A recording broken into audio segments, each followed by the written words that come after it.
साथियों नमस्कार। स्वागत है आपका पीसीएस यात्रा के यूट्यूब चैनल पर।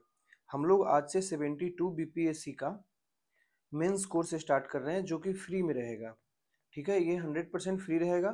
इसमें आपको क्या किया जाएगा, किसी किसी टॉपिक का लेक्चर दिया जाएगा जो मतलब थोड़ा टफ लगेगा। फिर उसके बाद आप जिसको बताओगे, या फिर किसी ऐसे टॉपिक जिसका मतलब आपको नोट्स चाहिए, उसका वैल्यू एडेड नोट्स भी मिल जाएगा। ठीक है, फिर इसके साथ ही हम लोग क्या करेंगे, डेली एक एडिटोरियल करेंगे और उसके बेस पर क्वेश्चन मिलेगा और इस एडिटोरियल के क्वेश्चन को इवेल्युएट नहीं किया जाएगा। अब रही बात कि जो हम लोग पढ़ेंगे उस पर आपको डेली क्वेश्चन मिलेगा और जो क्वेश्चन मिलेगा उसका आपका इवेल्युएशन भी होगा। ठीक है, इसके साथ उसको आपका मॉडल आंसर उसका नहीं मिलेगा, सिर्फ मॉडल आंसर ये मिलेगा जब हम लोग पेड स्टार्ट करेंगे। प्रीलिम्स के बाद 71st प्रीलिम्स हो जाएगा, उसके बाद उसमें मॉडल आंसर देंगे। ठीक है, इसके साथ ही सिर्फ मॉडल आंसर नहीं मिलेगा, बाकी सारी चीज़ें मिलेगी आपको। इवेल्युएशन होगा, कुछ क्वेश्चंस का आंसर जो होगा यूट्यूब पे आपको डिस्कस करके बताया जाएगा कि कैसे लिखेंगे, कैसे क्या होगा। ठीक है, तो चलिए इस आधार पर हम लोग इसका सिलेबस समझ लेते हैं। बीपीएससी का सिलेबस क्या है।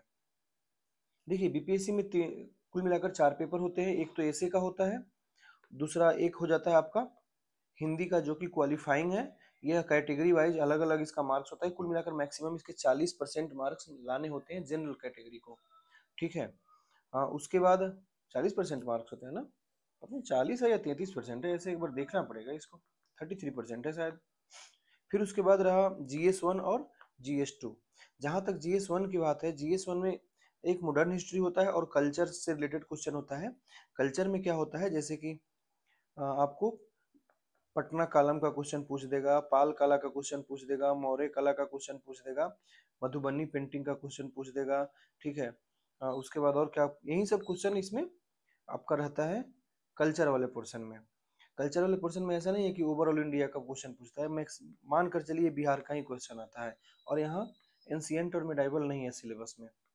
ठीक है, तो ये बात सोचना है कि एनसीआर और मेडाइवल नहीं है। एक रहता है नेशनल इंटरनेशनल लेवल का करंट अफेयर्स, तो इसके लिए हम लोग कर ही दिए। डेली क्या हो जाएगा, डेली यहाँ पर एडिटोरियल चलेगा। डेली एडिटोरियल होगा और उस पर एक क्वेश्चन मिलेगा। ठीक है, संडे को नहीं होगा सिर्फ, क्योंकि संडे को एक दिन तो गैप रहना ही चाहिए। फिर अगला है स्टैटिक्स, जिसमें ग्राफ बेस्ड हो जाता है, क्वेश्चन आता है और यह 72 नंबर का होता है और 72 में 72 आने का बहुत ज़्यादा संभावना होता है।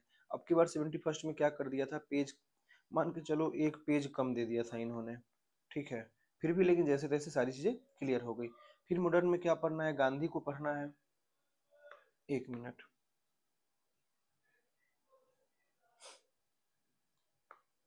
मॉडर्न में फिर पढ़ना है किसको, मॉडर्न में गांधी को पढ़ना है, नेहरू को पढ़ना है, टैगोर को पढ़ना है। इसके साथ ही जयप्रकाश नारायण पे भी क्वेश्चन पूछ देता है, फिर लोहिया पर क्वेश्चन पूछ देता है। ठीक है, तो इस तरह से यहाँ से यह क्वेश्चन आपको करना है। बाकी बात रही अगर पेपर 2 का, तो पेपर 2 में आता है आपका इंडियन पॉलिटी। इंडियन पॉलिटी काफी ज्यादा डाइवर्सिफाइड है। कुल मिलाकर करंट अफेयर्स से क्वेश्चन, जितने भी करंट अफेयर्स में टॉपिक रहते हैं वहां से इसका क्वेश्चन आता है। एक होता है इंडियन इकोनॉमी, फिर यहाँ से क्वेश्चन रहते हैं। फिर इंडियन ज्योग्राफी, यानी भारत का भूगोल क्वेश्चन आता है, ध्यान रखना है। और वर्ल्ड ज्योग्राफी से क्वेश्चन नहीं आता है, अगर पूछ भी दिया तो प्लेट टेक्टोनिक से कनेक्ट करके यह इंडिया के ज्योग्राफी में पूछेगा। ठीक है, उसके बाद importance of science and technology, यानी कि दैनिक जीवन में, मानव जीवन में क्या है इसका महत्व, उसके बारे में यहाँ पर क्या क्या पूछेगा, नैनो टेक्नोलॉजी, क्वांटम कंप्यूटिंग ये पूछ सकता है, बायोटेक्नोलॉजी, डिफेंस सेक्टर से क्वेश्चन आ सकता है। लेकिन मानकर चलिए मैक्सिमम टाइम नैनो टेक्नोलॉजी और बायोटेक्नोलॉजी से ही क्वेश्चन आता है। ठीक है, तो ये हो गया आपका पेपर 2 की बात है। अगर बात करते हैं हम एसे की, तो एसे में टोटल 3 सेक्शन होता है। प्रत्येक सेक्शन में आपको 4-4 निबंध दिया रहता है और सब में से एक एक आपको चुनकर लिखना रहता है। जो तीसरे सेक्शन का निबंध होता है वह बिहार के लैंग्वेज से रिलेटेड होता है। ठीक है, तो बिहार के लैंग्वेज से रिलेटेड जब निबंध है, जैसे अधजल गगड़ी छलकत जाए, भरल गगड़ी चुपके जाए, फिर उसके बाद जैसे को तैसा, जैसी करनी वैसी भरनी, मूस मुटैहे लोढ़ा हुई ना हाथी ना घोड़ा हुई, जैसे कि ये पूछा था 68 या 69 में। तो इस तरह से एक लिखना होता है। तो इन सब पर हम लोग बात करेंगे बारी बारी से। पहले जीएस 1 से हम लोग स्टार्ट करेंगे, ठीक है, जिसमें डेली आपको एडिटोरियल कराई जाएगी। और अभी तो हम हिस्ट्री स्टार्ट करते हैं हम लोग, तो चलिए फिर, ठीक है, थैंक यू।